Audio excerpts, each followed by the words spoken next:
Dearest heart,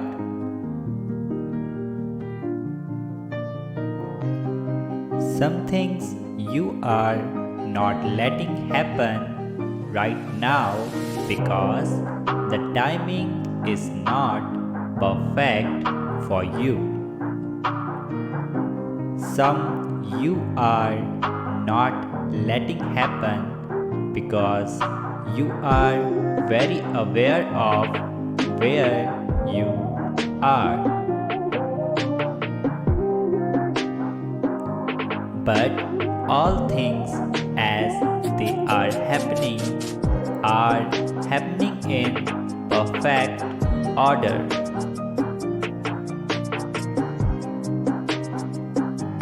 The universe has a plan for you, so you have to stop doubting it. You have to keep going, keep smiling, keep living from that place of love within you.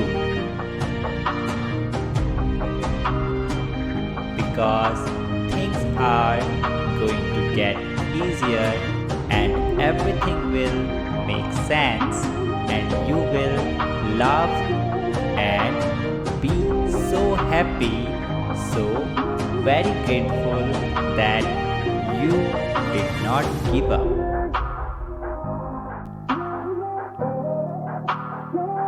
Three days from now, you will clearly understand that delay in your plan was the protection of God. His love, He is near to you all the time.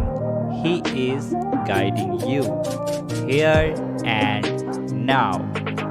Type Amen if you believe.